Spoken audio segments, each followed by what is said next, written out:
আমাদের বাংলাদেশে বউ যদি কোনো ধরনের কোনো কিছু করে বউকে মারে কি মারে না? বন্ধু, আলীর জীবন থেকে তুমি যদি আলীকে ভালোবাসো তাহলে আলীর জীবন থেকে শিক্ষা নাও, তুমি কোনোদিন তোমার বিবির গায়ে হাত দিও না, কারণ এইটা তোমার জীবন সঙ্গী, এইটাকে তুমি ভালোবেসে দেখো। তুমি যদি 5% ভালোবাসা তুমি তোমার বিবিকে দাও, তোমার বিবি তোমাকে 100% এর চেয়ে বেশি দিতে চাইবে, কারণ নারীর একটু কোমল হয়, তারা তাদের স্বামীর প্রতি ম্যাক্সিমাম নারী বেশি দুর্বল থাকে, ঠিক কিনা বলেন? নারী হলো স্বামী হলো নারীর জীবনের সবচেয়ে বড় অলংকার। এখনকার স্বামী স্ত্রী তো ইঁদুর বিড়ালের মতো, কথা কয় না, ভুল বলছি? এখনকার স্বামী আর স্ত্রী ইঁদুর এবং বিড়ালের মতো। আর আগের যুগের দাদু এবং দাদা ভাই ওরা হলো জোড়া জোড়া কবুতরের মতো। আমি দেখছি বন্ধু, আমার দিকে তাকান, আমার একজন দাদা ছিল, আমার দাদার বড় ভাই, মানে সবাই মরে গেছে, বড় দাদা মাস্টার ছিল। আমি নিজে দেখছি আমার দাদু একেবারে বুড়ো, হাঁটতে পারে না, দাদা লাঠিবট দিয়ে হাঁটে, গুছো হয়ে গেছে। কিন্তু বন্ধু, পান্তা যদি দিতে হতো, আমার দাদাকে পান্তা দিতে হইতো। যদি দাদু কাছে না আসতো, দাদা রাগ করতো। কি করতো? দাদা রাগ করতো। এই ছিল প্রেম। এমন প্রেম যদি শিখতে চাও, তুমি হযরত আলীর জীবন থেকে শিক্ষা নাও। তোমার জীবনে যতগুলো শিক্ষা, তুমি শরীয়ত বলো, তরিকত বলো, হাকিকত বলো, মারিফত বলো, যেটাই তুমি শিখতে চাও, ওই বন্ধু শিক্ষার শহরের দরজায় টাচ করো। আর জোরে কন্যা সুবহানাল্লাহ, আরেকটু মহব্বতে, আর জোরে সুবহানাল্লাহ। বন্ধুরে আমার, তাদেরকে তুমি লালন করো, তাদের আদর্শকে তুমি বাস্তবায়ন করো, জীবন ধন্য হয়ে যাবে। মা ফাতেমার বিয়ে হলো হযরত আলীর সঙ্গে, তারা দুজনের কলিজার টুকরা হলো, আমার প্রাণের নবীর কলিজার টুকরা হলো ইমাম হাসান হুসাইন, দুই ভাই। কথা কয় না? কি দুই ভাই আপনারা জানেননি? আল্লাহর হাবিব সরকারে মদিনা তিনি বলে দিয়েছেন, আল হাসান ওয়াল হুসাইন সাইয়্যিদা শাবাবি আহলিল জান্নাহ। আমার রাসূল জানিয়ে দিয়েছেন, imam Hasan and Husain are the leader of younger people in Jannah. আমার নবী বলে দিয়েছেন, রে কলচমা গ্রামের যুবক, ও যুবক বন্ধু, সবাইকে বলি শুনো, হৃদয় খুলিয়া বন্ধু, আমার নবীজি জানিয়ে দিয়েছেন, এই পৃথিবীর মুমিন যুবক যারা আছো, তোমরা কোনো টেনশন করো না, আমার নবী তো অনেক উপরের ব্যাপার, আমার নবী পর্যন্ত তোমার যাওয়া লাগবে না, তোমার লিডার হয়ে যাবে ইমাম হাসান হুসাইন, দুই ভাই। ইমাম হাসান হুসাইন দুই ভাই, ভালো না খারাপ? আমার নবীজি বলে দিয়েছে, ও কলচমা গ্রামের আমার মা বোনেরা, মা গো, ও আমার বোনেরা, হৃদয় খুলে শুনো, তোমরা কোনো টেনশন করো না, আমার রাসূলকে ভালোবাসো, রাসূলের আহলে বাইতকে ভালোবাসো, এর মধ্যে মা বোনকে বলবো, মা ফাতেমার আদর্শকে লালন করো, তাহলেই তোমার জীবন ধন্য হয়ে যাবে। হুজুর কেমন করে লালন করব? আমার নবীজি বলেছেন, মা খাতুনে জান্নাত ফাতেমা পৃথিবীর সকল মুমিনাদের জান্নাতের লিডারিনী, সরদারিনী, জুরি জুরি সুবহানাল্লাহ। বলছে কে? আমার নবী। এটা হাদিস শরীফ। আপনারা কি কোরআন তেলাওয়াত করার পরে, হাদিস শরীফ তেলাওয়াত করার পরে আপনারা শুনেন না হুজুররা বেশি বেশি বলে, সাদাকাল্লাহুল মাওলানাল আযীম ওয়া সাদাকা রাসূলুহুন নাবিয়ুল হাবিবুল কারীম? তার মানে আল্লাহর কথাও সত্য, নবীর কথাও সত্য, অস্বীকার করা যায় না, করলে ঈমান থাকবে না। আমার কথা বোঝেন। একটা আদর্শ আমি আপনাকে বলি, মা ফাতেমা এমন একজন নারী ছিলেন, তিনি কাজ করার সময় জিকির করতেন, সব সময় ওনার কলবের মধ্যে জিকির থাকবে। বাস্তব জীবন থেকে যদি বলি, একটু টাকার মালিক হইলে কাজের বুয়া খোঁজে। আমার নবীজির কাছে একদিন মা ফাতেমা কাজের দাসীর জন্য গেলেন, বাদীর জন্য গেলেন। আমার নবীজি বললেন, মা গো, না না, আপনার দাসী বাদীর প্রয়োজন নেই। কেন গো বাবা? কারণ আপনি আপনার ফ্যামিলির কাজ যখন করবেন, এটার সওয়াবও আপনি পেয়ে যাবেন। আমি মা ফাতেমার আদর্শ থেকে আপনাকে বন্ধু শিক্ষা দেই। তারপরেও মা ফাতেমা যখন বেশি পেরেশান হয়ে যেতেন, তারপরেও কাউকে না কাউকে একটু হেল্প করার জন্য নিয়ে আসতেন। মা খাতুনে জান্নাত ফাতেমা ওনার একটা আদর্শ ছিল, যদি তিনি কাউকে দিয়ে কোনো কাজ করিয়েতেন, কাজ করাইতেন, কাজ করানোর সময় তিনি খেয়াল করতেন যিনি কাজ করতেছে উনি কি ক্লান্ত হয়েছে কিনা, টায়ার্ড ফিল করতেছে কিনা। মা ফাতেমা যখন দেখতেন ওই কাজের লোকটা একটু টায়ার্ড ফিল করতেছে, বেশি কষ্ট হয়ে যাচ্ছে, মা খাতুনে জান্নাত ফাতেমা একটা ডাক দিয়ে বলল, তুমি একটুখানি বিশ্রাম করো, আমি তোমার জায়গা থেকে শুরু করব। তার মানে কাজটা তুমি এখানে থামিয়ে দিলে, তুমি কাজটা এখানে থামিয়ে দাও, কাজটা এখানে তুমি থামিয়ে দিয়ে একটু বিশ্রাম করো, আমি এখান থেকে আবার কাজটা শুরু করব। বন্ধু, এটা হলো মা ফাতেমার প্রতি ভালোবাসা, এটা হলো তার আদর্শ। আর একটা বড় কাজ হলো মা বোনদের জন্য পর্দা। সুবহানাল্লাহ বলেন না? আর জোরে বলেন সুবহানাল্লাহ। এখনকার মহিলারা হেল্প করে নাকি খুন্তি দিয়ে ছেক দেয়? কথা কন না কেন? আপনারা দেখেন নাই, কয়দিন আগে দেখেছি ভিডিও একটা ভাইরাল হয়েছে বন্ধু, চট্টগ্রাম মুরাদপুরে মেয়েটার মা মারা গেছে বন্ধু, মেয়ের মার শেষ মুখটা দেখতে দেয়নি রে। এত নিষ্ঠুর মানুষ কেমন করে হয়, এত পাষাণ মানুষ কেমন করে হয়, এত পাথরের মতো হৃদয় মানুষের মধ্যে কেমন করে থাকে। মেয়েটাকে দেখতে দিল না, মাকে দাফন করে দিল। সর্বশেষে মেয়েটা একটু ত্রুটি করার কারণে তার শরীরটাকে অঙ্গ প্রত্যঙ্গকে ক্ষত বিক্ষত করে দিল। শেষ পর্যন্ত গরম খন্তি দিয়ে তার পিঠে ছেক দিয়েছে। এটা কখনোই বন্ধু মা ফাতেমার আদর্শ হতে পারে না। এরকম মা ফাতেমাকে নিয়ে আলোচনা করলে অনেক করতে পারবো, জাস্ট একটা এক্সাম্পল দিয়েছি। এরপরে আছেন মা ফাতেমার বিয়ে হয়েছে কার সাথে? হযরত আলী, ইসলামের চতুর্থ খলিফা। আমার নবীজি বলেছেন, আনা মাদিনাতুল ইলমি ওয়া আলিউল বাবুহা। আমার নবীজি জানিয়ে দিয়েছে, I am a city of education, the gate of that city is Ali. আমার নবী বলেছেন, আমি হলাম শিক্ষার শহর, আর এই শহরের দরজা হলো আমার আলী। তাহলে আপনাকে কি করতে হবে? আপনাদের দেশে, আমি বলি আপনাদের এই দেশে, আপনাদের এই দেশে, আমাদের বাংলাদেশে বউ যদি কোনো ধরনের কোনো কিছু করে, বউকে মারে কি মারে না? বন্ধু, আলীর জীবন থেকে তুমি যদি আলীকে ভালোবাসো, তাহলে আলীর জীবন থেকে শিক্ষা নাও, তুমি কোনোদিন তোমার বিবির গায়ে হাত দিও না। কারণ এইটা তোমার জীবন সঙ্গী, এইটাকে তুমি ভালোবেসে দেখো। তুমি যদি 5% ভালোবাসা তুমি তোমার বিবিকে দাও গো, তোমার বিবি তোমাকে 100% এর চেয়ে বেশি দিতে চাইবে। কারণ নারীর একটু কোমল হয়, তারা তাদের স্বামীর প্রতি ম্যাক্সিমাম নারী বেশি দুর্বল থাকে, ঠিক কিনা বলেন? নারী হলো স্বামী হলো নারীর জীবনের সবচেয়ে বড় অলংকার। এখনো আমি এখনকার স্বামী স্ত্রী তো ইঁদুর বিড়ালের মতো, কথা কয় না, ভুল বলছি? এখনকার স্বামী আর স্ত্রী ইঁদুর এবং বিড়ালের মতো। আর আগের যুগের দাদু এবং দাদা ভাই, ওরা হলো জোড়া জোড়া কবুতরের মতো। আমি দেখছি বন্ধু, আমার দিকে তাকান, আমার একজন দাদা ছিল, আমার দাদার বড় ভাই, মানে সবাই মরে গেছে, বড় দাদা মাস্টার ছিল। আমি নিজে দেখছি আমার দাদু একেবারে বুড়ো, হাঁটতে পারে না, দাদা লাঠিবট দিয়ে হাঁটে, গুছো হয়ে গেছে। কিন্তু বন্ধু, পান্তা যদি দিতে হতো, আমার দাদাকে পান্তা দিতে হইতো। যদি দাদু কাছে না আসতো, দাদা রাগ করতো। কি করতো? দাদা রাগ করতো। এই ছিল প্রেম। এমন প্রেম যদি শিখতে চাও, তুমি হযরত আলীর জীবন থেকে শিক্ষা নাও। তোমার জীবনে যতগুলো শিক্ষা, তুমি শরীয়ত বলো, তরিকত বলো, হাকিকত বলো, মারিফত বলো, যেটাই তুমি শিখতে চাও, ওই বন্ধু শিক্ষার শহরের দরজায় টাচ করো। আর জোরে কন্যা সুবহানাল্লাহ, আরেকটু মহব্বত দে, আর জোরে সুবহানাল্লাহ। বন্ধুরে আমার, তাদেরকে তুমি লালন করো, তাদের আদর্শকে তুমি বাস্তবায়ন করো, জীবন ধন্য হয়ে যাবে। মা ফাতেমার বিয়ে হলো হযরত আলীর সঙ্গে, তারা দুজনের কলিজার টুকরা হলো, আমার প্রাণের নবীর কলিজার টুকরা হলো। ইমাম হাসান হুসাইন দুই ভাই, কথা কয় না? কি দুই ভাই আপনারা জানেননি? আল্লাহর হাবিব সরকারে মদিনা তিনি বলে দিয়েছেন আল হাসান ওয়াল হুসাইন সাইয়্যিদা শাবাবি আহলিল জান্নাহ।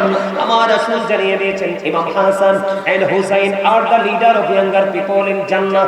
আমার নবী বলে দিয়েছেন, রে কঞ্চমা গ্রামের যুবক, ও যুবক বন্ধু, সবাইকে বলি শুনো হৃদয় খুলিয়া বন্ধু, আমার নবীজি জানিয়ে দিয়েছেন এই পৃথিবীর মুমিন যুবক যারা আছো তোমরা কোনো টেনশন করো না, আমার নবী তো অনেক উপরের ব্যাপার, আমার নবী পর্যন্ত তোমার যাওয়া লাগবে না, তোমার লিডার হয়ে যাবে ইমাম হাসান হুসাইন দুই ভাই।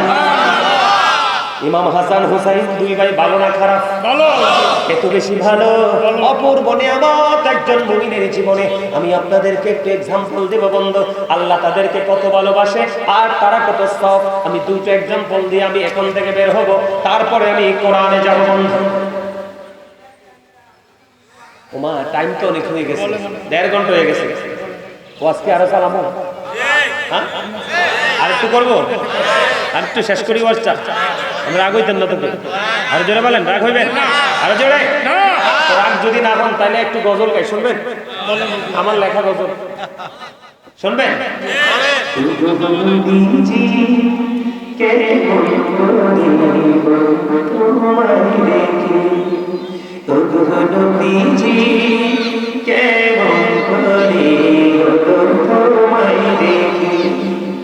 আজ তুমি ওই মদিনায়, আজ তুমি ওই মদিনায়, সঙ্গে নিয়ে দুই প্রেমিক সাথী, কেমন করে বলো তোমায় দেখি, বলেন ওগো নবীজি, বলেন ওগো নবীজি, কেমন করে বলো তোমায় দেখি, দেখার আশা আমার মনে পুষে রেখেছি আপন করে, বলেন দেখার আশা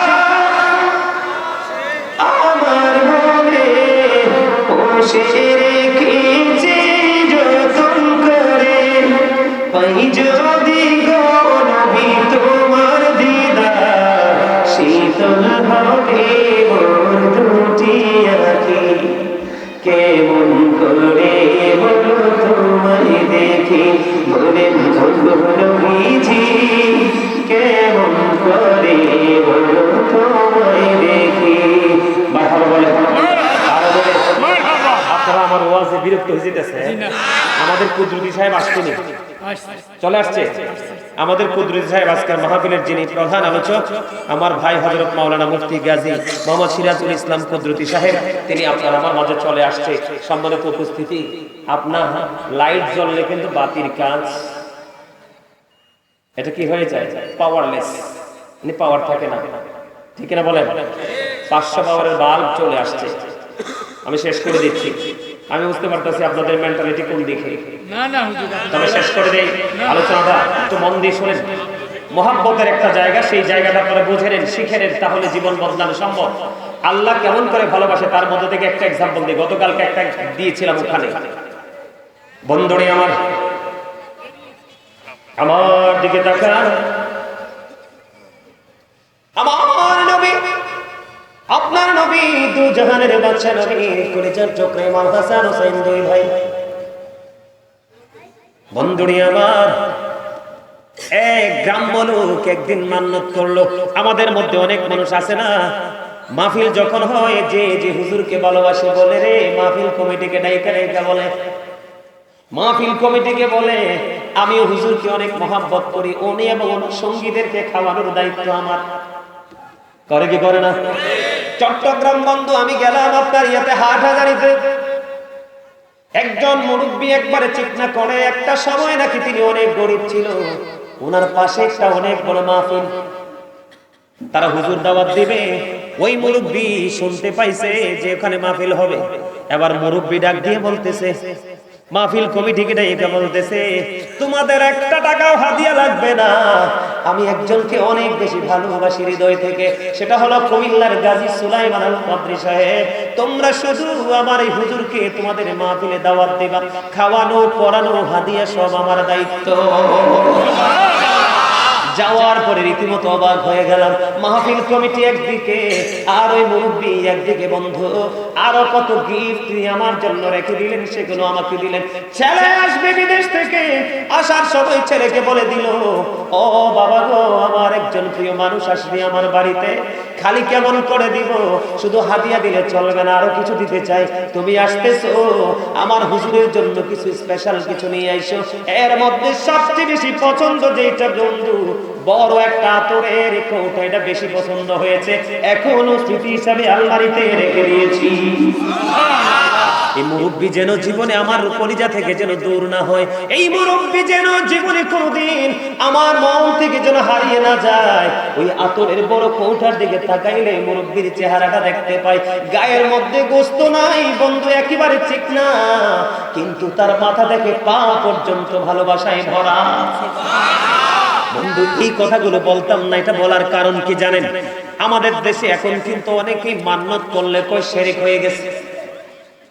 মান্নত মানি হলো একটা উসিলা। কি বলেন দাদা ভাই?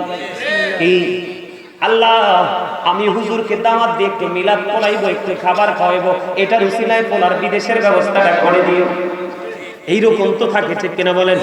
আল্লাহ তো বলছে ওয়াবতাগু ইলাইহিল উসিলা, তোমরা যেই কোন উসিলা তালাশ করতে পারো, কোরআনে বলেছে, এটা কোনো সন্দেহ নাই।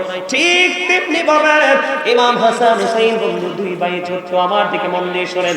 এক গ্রাম্য লোক মনে মনে নিয়ত করলো, আমি একটা হরিণ আমার নবীজির দরবারে উপহার দিব। এবার ওই গ্রাম্য লোকটা পাগল করা হয়ে গেল একটা হরিণের জন্য। খুঁজতে খুঁজতে খুঁজতে খুঁজতে বন্ধু হরিণীর একটা ফুটফুটে বাচ্চা পেল। আপনার হরিণ সরাসরি দেখছেন? আমি বন্ধু দেখেছি, এত মায়া লাগে রে। আমাদের কুমিল্লা ক্যান্টনমেন্টের ভিতর একটা জায়গা আছে রূপসাগর, এটার মধ্যে ঢুকলে বন্ধু চক্ষু শীতল হয়ে যায়, অশ্লীলতার কোনো সুযোগ নাই। এটা সেনাবাহিনীর পুরো আওতার মধ্যে বন্ধু। আমি ওটার মধ্যে ঢুকে একবারে প্র্যাকটিক্যালি কাছে থেকে দেখেছি বন্ধু, এত সুন্দর হরিণ। এই মা হরিণী যদি এত সুন্দর হয়, বাচ্চাটা না জানি আরো কত সুন্দর। বন্ধুরি আমার, ওই গ্রাম্য লোকটা কি করলেন, তিনি ছোট্ট একটা হরিণীর বাচ্চা ধরে নিয়ে আসলেন, এত সুন্দর, আমার নবীজির দরবারে এটাকে হাদিয়া হিসাবে দিয়ে দিলেন। এইটা দিতে দেরি রে, হযরত হুসাইন রাদিয়াল্লাহু তাআলা পাগল হয়ে গেছে। নানা নানা গো, এত সুন্দর হরিণীর বাচ্চা তুমি আমাকে দিয়ে দাও না। আমার নবীজি সঙ্গে সঙ্গে বন্ধু ইমাম হুসাইনকে দিয়ে দিলেন। ইমাম হুসাইনকে দিতে দেরি রে, এবার হাসান রাদিয়াল্লাহু তাআলা একটা ডাক দিয়ে বলল, নানা নানা গো, ও আমার নানা গো, আমার তো একটা হরিণ লাগবে। এবার আমার নবীজি চিন্তা করতেছে, আমার কাছে তো এসেছে একটা, আমার কলিজার টুকরা হাসান চেয়ে বসেছে, আমি কি করব? আমার আল্লাহ রাব্বুল আলামিন আমার নবীর ইজ্জত এত বেশি, মর্যাদা এত বেশি রে, নবীর আহলে বাইতের মর্যাদা এত বেশি। হাসান রাদিয়াল্লাহু তাআলা ওই হরিণের বাচ্চা চাইতে দেরি রে, সামনের দিকে চাইয়া দেখি আমার নবীজি, আমার নবীজির পবিত্র দৃষ্টি মুবারক যখন সামনের দিকে পড়লো, এবার চাইয়া দেখে একটা মা হরিণীর সঙ্গে সঙ্গে আরেকটা বাচ্চা দৌড়ে আসছে। দৌড়ে দৌড়ে দৌড়ে দৌড়ে আমার নবীজির পবিত্র কদমে চলে আসলো। আমার নবীজির কদমে আসার পরে বন্ধু আল্লাহর কুদরত থেকে হরিণীর জবান খুলে গেল। হরিণী একটা ডাক দিয়ে বললেন, ইয়া রাসূলুল্লাহ, ইয়া হাবিবাল্লাহ, নবী গো, ওই যে গ্রাম্য লোকটা বাচ্চা হরিণীটা আপনার দরবারে উপহার দিয়ে গেছে, হাদিয়া দিয়ে গেছে, এই বাচ্চাটা হলো আমি মায়ের। ইয়া রাসূলুল্লাহ, আমার ওই বাচ্চাটা আপনি আপনার একটা কলিজার টুকরাকে দিয়ে গেলেন গো, আমি মা হয়ে আমি আবার আরেকটা বাচ্চা আপনার আরেকটা কলিজার টুকরাকে নিজে এসে দিয়ে গেলাম। জোরে জোরে বলেন না সুবহানাল্লাহ, আরো জোরে বলেন সুবহানাল্লাহ। ভালো লাগছে নি আপনাদের কাছে? বন্ধু কি হয়েছে? এটা কি হাসির ওয়াজ? হাসির ওয়াজ? এই এই টুপিওয়ালা, কথা কি শোনো না? এটা কি হাসির ওয়াজ? হাসির ওয়াজ এটা? কত বড় বেয়াদব, খেয়াল করো। দুইটা মিলে বোট খাচ্ছে আর হাসতেছে।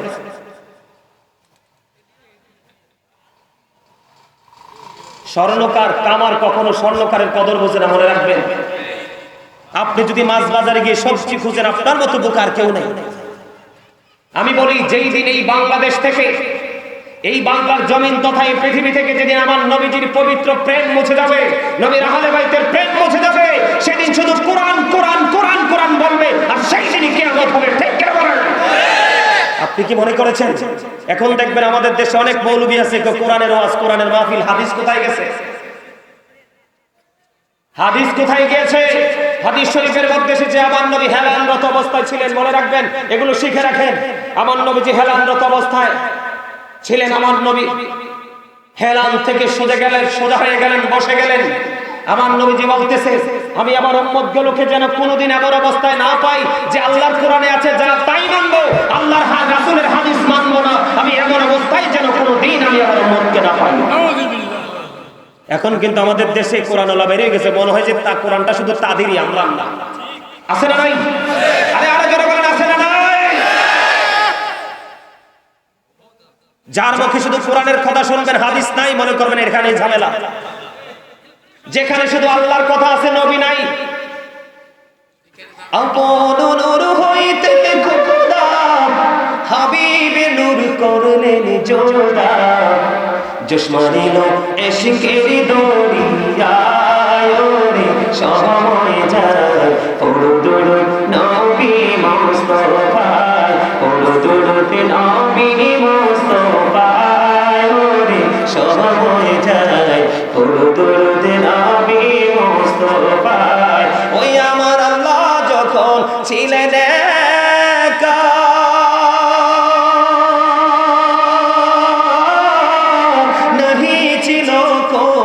সখায় আপন নূর হইতে খোদা হাবিবে নূর করলেন জোড়া, জশমানিল এশকের দরিয়ায় রে সময় যায়, পড়ো দরুদ নবী মুস্তাফায়। জোরে জোরে বলেন না মারহাবা। আদমের দেহে যখন রূহ দিয়েছে, রূহটা বের হয়ে আসছে। আল্লাহকে ব্যাপার কি? আল্লাহ ভিতরটা অন্ধকার থাকতে পারবো না। জিব্রাইল ফেরেশতাকে ডাক দিয়ে বলে, আমার হাবিবের নূর এসে আদমের বডিতে লাগাই দাও। লাগাই দিতে দেরি, রূহের জগৎ আলোকিত হইতে দেরি নাই। দ্বিতীয়বার দেওয়ার পরে রূহ আর বের হয় নাই। সুবহানাল্লাহ। আদম হাওয়ার যখন বিয়ে হয়, এখন 5 লাখ 10 লাখ বাড়ি ভিটা আপনার কাবিন দেওয়া হয়। সেই সময় কাবিন হয়েছিল মাত্র নবীর প্রেমের দুরূদ 10 বার। সুবহানাল্লাহ। কি মনে করেছেন এটাকে যেমন তেমন নবী? হ্যাঁ, মুসার মতো নবী আল্লাহর কাছে দাওয়াত চাইছে, আল্লাহ কবুল করে নাই। আর আপনার আমার নবী দাওয়াত দেওয়া লাগে না, আল্লাহ নিজেই দাওয়াত দিয়ে নিয়েছে। আল্লাহকে আমি আমার হাবিবকে নিদর্শন দেখানোর জন্য চোখ কিছু বরকতময় করে দিয়েছি। সুবহানাল্লাহ বলেন না? আল্লাহ রাব্বুল আলামিনের প্রেম হলো বন্ধু ইমাম হাসান হুসাইনের প্রতি। আমার দিকে তাকান, এরা নবীকেই ভালোবাসে না, নবীজির কলিজার টুকরাকে ভালোবাসার প্রশ্নই আসে না। কথা কন না কেন? নবী চিনলে না নবীর মর্যাদা বুঝতো। বড় পীর আব্দুল কাদের জিলানীকে যে বুঝেছে, তার কাছে তার আওলাদ দামি হয়েছে। যে বড় পীর আব্দুল কাদের জিলানীকে চিনে না, সে তার কলিজার টুকরা আওলাদকে চিনার কোনো প্রশ্নই আসে না। কথা বলেন না কেন? আল্লাহর ওলিদের কারামত তারা বিশ্বাস করে না। আছে না নাই? বন্ধুরে আমার দিকে তাকান। এবার আল্লাহ রাব্বুল আলামিনের ভালোবাসা ইমাম হাসান হুসাইনের প্রতি হরিনাইছে একটা অটো বাজেট করে দিলেন আমার আল্লাহ। একটা তাদেরকে ভালোবাসে এই কারণে, কারণ তারা দ্বীনের জন্য, আল্লাহর হুকুমকে প্রতিষ্ঠিত করার জন্য তারা জীবনকে হাসি মুখে কুরবানি করে দিবে রে। এই কারণে তাদের মর্যাদা আমার আল্লাহ অনেক বেশি বাড়িয়ে দিয়েছে, আর তাদেরকে আমাদেরকে মডেল হিসেবে মানতে বলা হয়েছে। পবিত্র কালামে হাকিমের মধ্যে আল্লাহ বলেছেন, আমি তোমাদের কাছে দ্বীনের দাওয়াত দিয়েছি, রিসালাতের দাওয়াত দিয়েছি, সত্য সন্ধান তোমাদেরকে দিয়েছি। এর বিনিময় আমি তোমাদের কাছে কিছু চাই না, চাই শুধু আমার আহলে বাইতের ভালোবাসা। জোরে জোরে বলেন না সুবহানাল্লাহ, আর জোরে বলেন না সুবহানাল্লাহ। আমার ইমাম হাসান হুসাইন কত সফট ছিলেন, এই জন্য তাদেরকে ভালোবাসতে বলছি। তাদের গুণের কোনো শেষ নেই, তাদের আদর্শের কোনো শেষ নেই। একটা আদর্শ বন্ধু, এখন আমাদের সামনে যদি কোনো মুরব্বী ভুল করে, আমরা কি বলি? দেখো চুল পেকে গেছে, এখনো সে দোষ করে, এরকম না? নেগেটিভ সেন্সে আমরা কথা বলি, কিন্তু ইমাম হাসান হুসাইন দুই ভাই একদিন বন্ধু সফরে বের হলো। আমি প্রায় আজে বলি এটা শিক্ষার জন্য, যারা বুঝের এখান থেকে বুঝে নেবে। তারা যখন বের হলো হঠাৎ করে দেখতে পাইলেন একেবারে দাড়ি পাকা মুরব্বী একজন দাদু ওযু বানায়। কি বানায়? ওযু বানায়। ইমাম হাসান হুসাইন দুই ভাই তাকায়া দেখলেন, ও একজন আরেকজনকে বলছে, ভাইজান তুমি নজর দিয়ে চাইয়া দেখো গো, ওই যে বুড়ো দাদু ওযু করে ওযু বানায়, তার ওযু তো হয় না, এখন কি করা যায়? কিন্তু দাদুকে কষ্ট তো দেয়া যাবে না, বেয়াদবিও করা যাবে না। ও বন্ধু, কত মিষ্টি ছিলেন তারা, কত মধুর ছিল তাদের আচরণ, কত প্রেমময় ছিল বন্ধু তাদের দৃষ্টি। কয় দাদুকে কষ্ট দেয়া যাবে না, আজকে কৌশলে দুই ভাই মিলে দাদুকে ওযু শিখাই দিব। এবার হাঁটতে হাঁটতে হাঁটতে হাঁটতে বন্ধু দুই ভাই চলে গেল। যাওয়ার পর দাদুর কাছাকাছি চলে গেলেন, যাইয়া দাদুকে একটা সালাম দিলেন। সালাম দেওয়ার পরে দাদু সালামের জবাব দিলেন। জবাব দেওয়ার পরে এবার দুই ভাই মিলে বলে, দাদু গো আপনি কেমন আছেন? দাদু হাসি মুখে বলছে, আমি ভালো আছি। এবার বন্ধু, এবার তাদের মধ্যে প্রেমের এক মুহূর্তের আলাপ আলোচনা হয়ে গেল, কথোপকথন হলো। এবার এখান থেকে বন্ধু বের হলো। এবার বুড়ো দাদুকে একটা ডাক দিয়ে বললেন, দুই ভাই যাদের পরিচয় হলো আমার নবীর আহলে বাইত, আমার নবীজির কলিজার টুকরা, জান্নাতি ইমানদার যুবকদের সরদার লিডার, যারা ও বন্ধু এই কলচমা গ্রামের যুবক, যারা আমার নাসুরের কলিজার টুকরাদেরকে ভালোবাসতে পেরেছো, তোমাদের জন্য রিসিপশনে থাকবে নবীর কলিজার টুকরা ইমাম হাসান হুসাইন দুই ভাই। এবার কি করলেন? বুড়ো দাদুকে ডাক দিয়ে বললেন, দাদু গো আপনি আজকে একটা কাজ করতে হবে। কয় দাদু গো বলো না, কি কাজ করব? দাদু আমরা দুই ভাই মিলে আজকে ওযু বানাবো, আপনি বলে দিবেন কার ওযুটা বেশি সুন্দর। জোরে জোরে বলেন না সুবহানাল্লাহ। এবার দাদু বললেন, ঠিক আছে তোমাদের প্রস্তাব আমি কবুল করে নিলাম, গ্রহণ করে নিলাম, আমি তোমাদের প্রস্তাবটাকে আপন করে নিলাম। এবার বন্ধু দুই ভাই রাসূলের কলিজার টুকরা ওযু বানাইলেন। ওযু বানানোর পরে এবার ওই বুড়ো দাদু ডেকে ডেকে বলে, দাদু দাদু গো তোমরা কে গো, কি তোমাদের পরিচয়? এত সুন্দর নুরানি চেহারা, এত সুন্দর মিষ্টি মধুর বাণী, এত সুন্দর মিষ্টি আচরণ, এত সুন্দর ওযু আমার জীবনে আমি কারোর কাছে দেখতে পাই না। আর হাসান হুসাইন দুই ভাই একটা ডাক দিয়ে বললেন, দাদু গো ও দাদু আমরা পৃথিবীর আর কেহ নই গো, আমরা হলো আল্লাহর প্রিয় হাবিব হাবিবুল্লাহ নবী মুহাম্মদ রাসূলুল্লাহ সাল্লাল্লাহু আলাইহি সাল্লামের কলিজার টুকরা ইমাম হাসান হুসাইন দুই ভাই।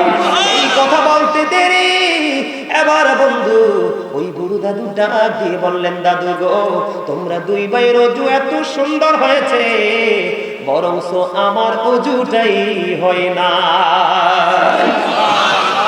বলেন সুবহানাল্লাহ। আপনি আমি দিছিনি কেউ কেমনে শিক্ষা, আর আমরা শিক্ষা দিতে গেলেও তো শুনে না, বেয়াদব। কথা বলেন না কেন? বেয়াদবি করে কি করে না? আছে না নাই? সত্যি বলছেন না মিথ্যা? এই জন্য আমাদের এত অবনতি। তারপরে হলো বন্ধু কোরআন। 3 নম্বরে কোনটা? ওয়ালা কিরাতিল কোরআন, learn to recite the holy Quran. তোমরা তোমাদের সন্তানদেরকে কোরআন তেলাওয়াত শেখাও, কোরআনের রিসার্চ শেখাও। তার কারণ হলো বন্ধু কোরআন আমাদের জন্য বিজ্ঞান এনে দিয়েছে, আর বিজ্ঞান আজকে আমাদেরকে আধুনিক করে দিয়েছে। পাবেল আমাকে দেখে নাই, পাবেল আমারে দেখছেনি, পাবেল আমাকে দেখেনি, মোবাইলে মাত্র আলোচনা শুনছে, পাগল হয়ে গেছে নাম্বারের জন্য। নাম্বারটা দিয়ে একটা ফোন করে দিল, আমি পাবেলের ডাকে সারা দিয়ে আজকে আপনাদের কাছে চলে আসলাম। ঠিক কিনা বলেন?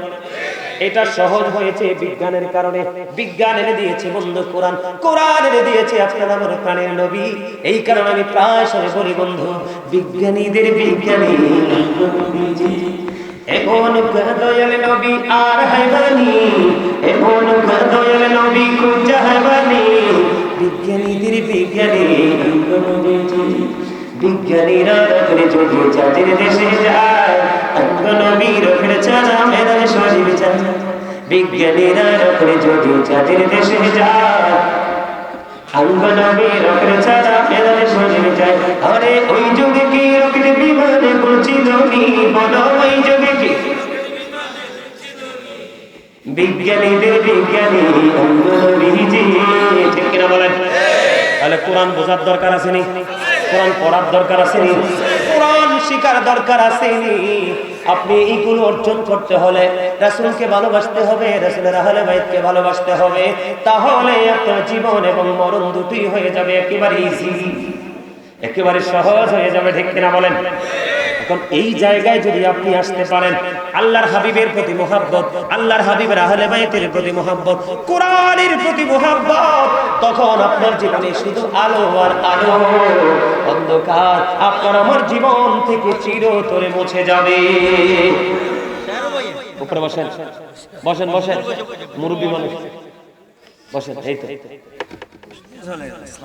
ওয়ালাইকুম আসসালাম আলহামদুলিল্লাহ কথা কি বুঝে আসছে যখন আপনি এই প্রেমটাকে হৃদয়ে ধারণ করবেন এখন আমার হলো মূল যে বিষয়টা বোঝানোর জন্য আপনাদেরকে এত দূর ঘুরায় নিয়ে আসছি মূল জায়গাটা বোঝানোর জন্য এই যে এতগুলো বোঝা এতগুলো শিক্ষা এতগুলো জানার প্রয়োজন এই প্রয়োজনটাকে মিটাইতে হলে আপনাকে আসতে হবে লোকাল অটোর কাছে তার মানে হলাম আমরা হলাম সেই সিলসিলার একটা লোকাল গাড়ি কি গাড়ি কথা কয় না লোকাল গাড়ি এই লোকাল গাড়িকে যদি উঠতে পারেন আস্তে আস্তে করে যেতে পারবেন মদিনা কোথায় মদিনায় যদি যেতে পারেন আর আপনার ঠিকানা হয়ে যাবে জান্নাত জোরে জোরে বলুন না সুবহানাল্লাহ আর জোরে বলুন না সুবহানাল্লাহ নবী নবী বলে হায় কেঁদে কেঁদে দিন যায় পাইনি দিদার ধনে লাখো সালাম কদমে নবী লাখো সালাম কদমে বলে নবী নবী বলে হায় কেঁদে কেঁদে দিন যায় পাইনি দিদার ধনে লাখো সালাম কদমে নবী লাখো সালাম কদমে সোনার মদিনায় লোকে আছো গো দেখতে না পাই নয়নে এ চির গোলামকে দেখে দে মরে গো আছে কি তোমার স্মরণে দয়ারি নজরে চাও গোলামের দেখা দাও বলেন দয়ারি নজরে চাও গোলামের দেখা দাও ধন্য করো জনমে লাখো সালাম করুন নবী লাখো সালাম করুন ভালো লাগছে এখানে নবীকে পাইতে হলে নবীওয়ালা লোকাল স্টেশন আসতে হবে সেই স্টেশন হলো আমাদের মতো যা ঠিক কিনা হবে আরে জোরে বন্ধুরে আমার ওই লোকাল স্টেশন সম্পর্কে আল্লাহ ওয়াজ করতেছে বলবো নি বলবো না আরো জোরে বলেন বলবো কি বলবো না আজকে গাউসে পাক এবং তার আওলাদ সাহাবীরান স্মরণে আজকের মাহফিল আল্লাহর প্রিয় বান্দাদেরকে আলোচনা করাও বন্ধু ইবাদত আর আমরা দেশের কিছু কাঠ মোল্লা বেরোইছে কয় আল্লাহর প্রিয়দের বক্তব্য নাকি তাদের কাছে যাওয়া তাদেরকে নিয়ে প্রশংসা করা নাকি এটা অপ্রাসঙ্গিক অগ্রহণযোগ্য নাউজুবিল্লাহ বলেন না আর জোরে বলেন ওই প্রিয় লোক যদি কেমনে প্রিয় হয়েছে এটা আপনি জানতে পারলেন না প্রিয় হওয়ার কম্পিটিশন করবেন বুঝে আসছে কি আসছে না এবার আমার দিকে তাকান ওই যে শুরুতে একটু যেতে হয় বন্ধু আপনি যদি ওই শিক্ষাগুলো অর্জন করতে চান আল্লাহ এবং আল্লাহর হাবিবকে যদি ভালোবাসতে চান আল্লাহর হাবিবের প্রিয়র সাথে আপনাকে যুক্ত হতে হবে এই জন্য আল্লাহ বলেছেন ফাদখুলি ফি ইবাদি ওয়াদখুলি জান্নাতি। আল্লাহ রাব্বুল আলামিন বলেছেন, join with my dear people, come to my paradise. আমার প্রিয় লোকের সাথে যুক্ত হও আর আমার জান্নাতে চলে আসো। বন্ধুরে আমার, আল্লাহ বলেছেন, ইয়া আইয়ুহাল্লাযীনা আমানুত্তাকুল্লাহা ওয়াবতাগু ইলাইহিল ওসিলা। আল্লাহ রাব্বুল আলামিন বলেছেন, হে ঈমানদারগণ, তোমরা আমাকে ভয় করো এবং আল্লাহ রাব্বুল আলামিনকে পাওয়ার জন্য উসিলা খোঁজো। উসিলাটা কি? ওয়াকুনু মা'আস সাদিকিন, সত্যবাদী লোক, ট্রুথফুল ম্যান। এই সত্যবাদী সাদিকিনের ব্যাখ্যায় বন্ধু অনেকগুলো তাফসীরের কিতাবের মধ্যে এসেছে বন্ধু, হক্কানি আল্লাহর ওলিদের কথা বলা হয়েছে, হক্কানি আল্লাহর ওলিদের কথা বলা হয়েছে এবং হক্কানি আলেমদের কথা বলা হয়েছে। কারণ হক্কানি আলেমরা হলো আল্লাহ আল্লাহ রাসূলের বিধি বিধানের খড়ি। আপনি যখন তাদের সাথে যুক্ত হবেন, অটোমেটিক্যালি আপনি সকল সত্যের রাস্তা খুঁজে পেয়ে যাবেন, আর পাইলেই তো আপনি সেই পথে হাঁটতে, ঠিক কিনা বলেন? আর জোরে। আল্লাহ বলেছেন, behold verily the friends of Allah have nothing to fear or to regret। আল্লাহ বলেছেন, আলা ইন্না আউলিয়া আল্লাহি লা খাউফুন আলাইহিম ওয়া লা হুম ইয়াহজানুন। আল্লাহর ওলিদের কোনো ভয় নেই, তাদের কোনো চিন্তা নাই, তাদের কোনো টেনশন নাই, তাদের কোনো দুঃখ দুর্দশা নাই রে। আল্লাহ রাব্বুল আলামিন বলেছেন, ইনদা রাব্বিহিম ইউরযাকুন। তাদের দুঃখ, তাদের কোনো কষ্ট, তাদের কোনো যন্ত্রণা নাই তো নাই।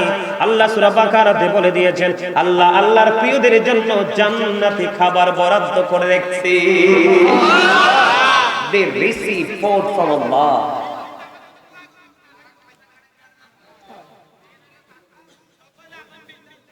চিন্তা করছেন?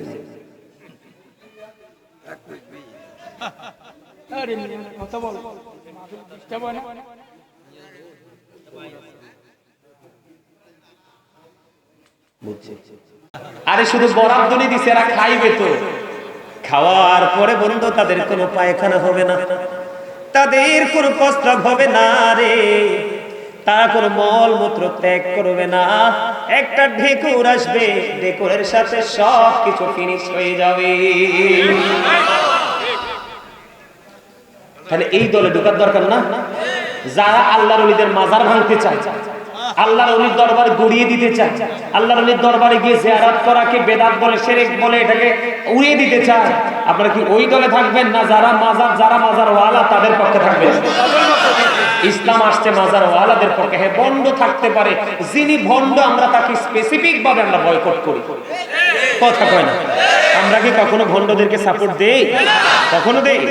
আচ্ছা, আপনারা বলেন, জীবনে দেখছেননি কোনোদিন কোন আলেম আল্লাহর ওলির দরবারে যে সেজদা দিতে?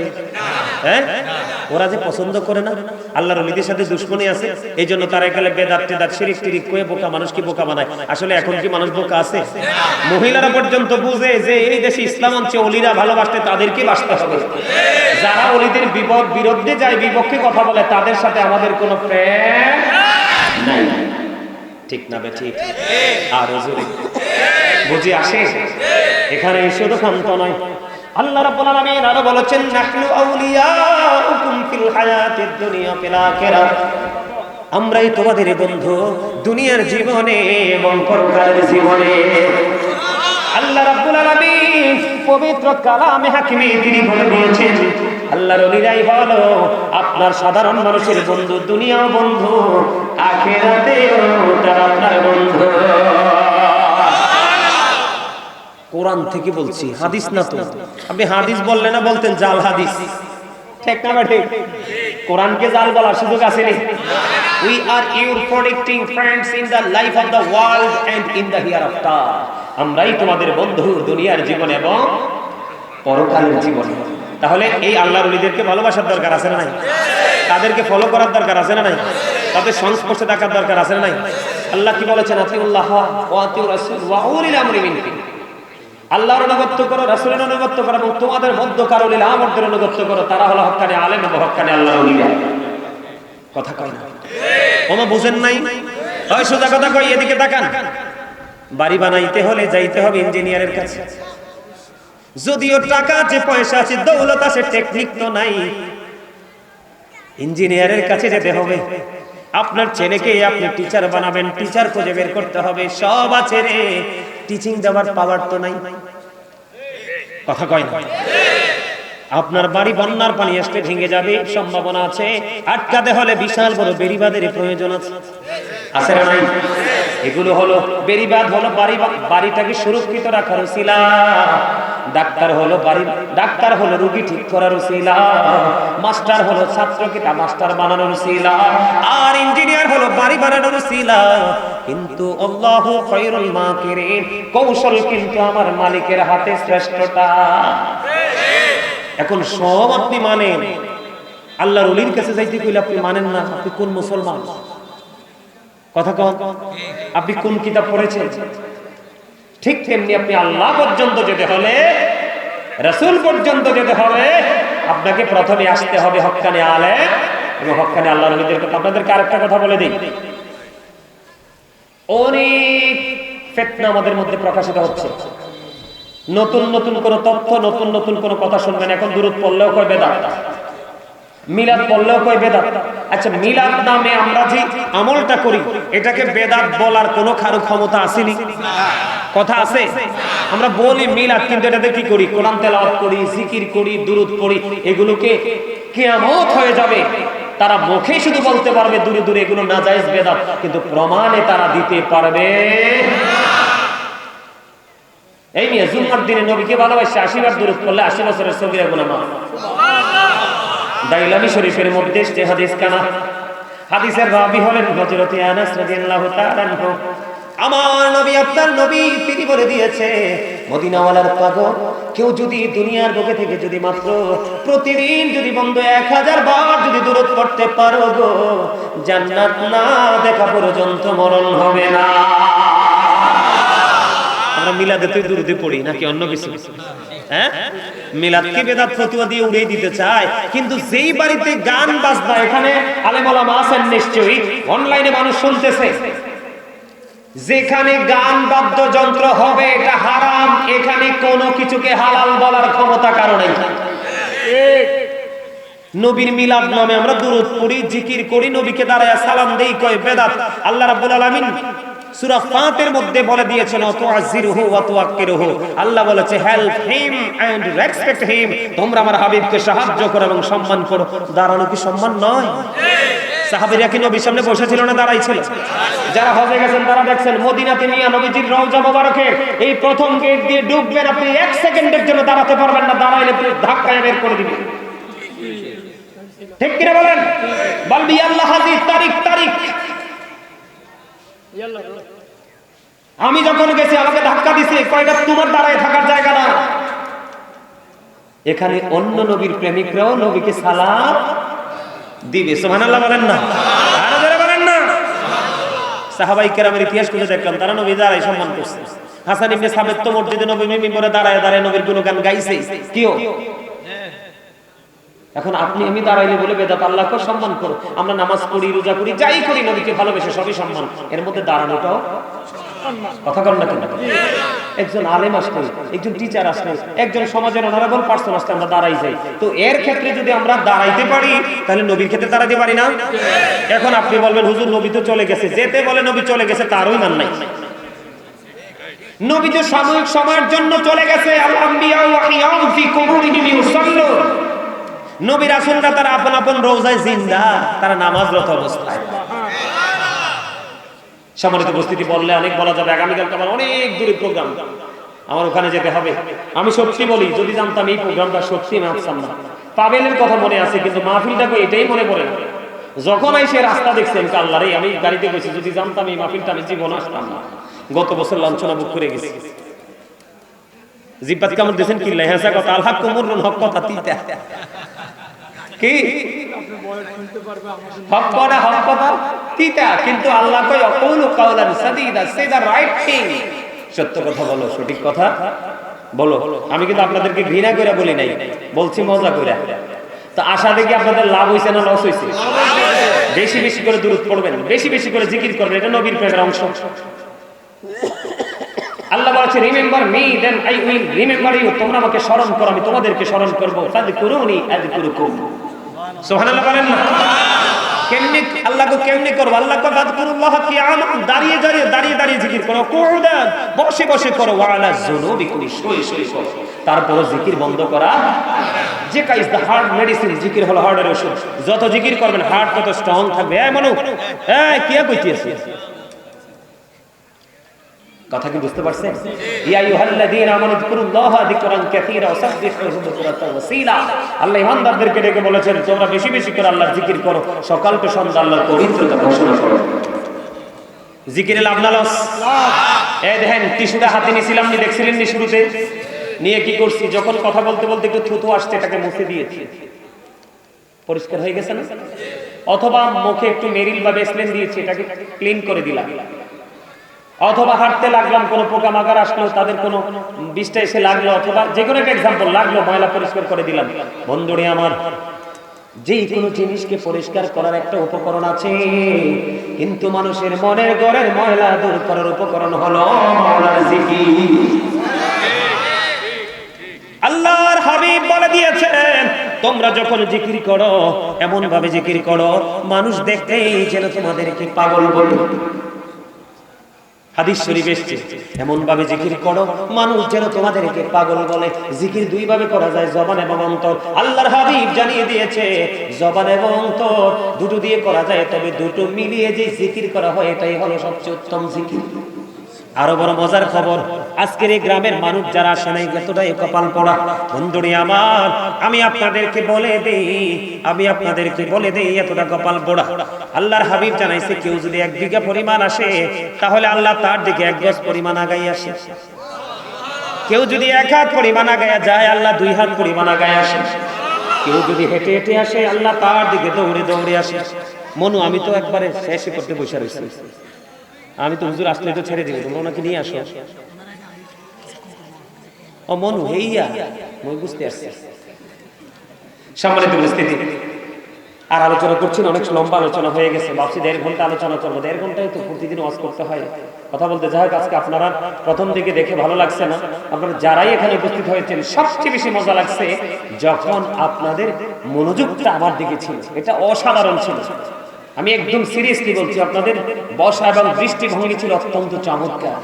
আল্লাহ রাব্বুল আলামিন এই আলোচনাগুলো শুনেছেন মন দিয়ে, এই আলোচনাগুলো শুনে বাস্তবায়ন করে আল্লাহ যেন আমাদেরকে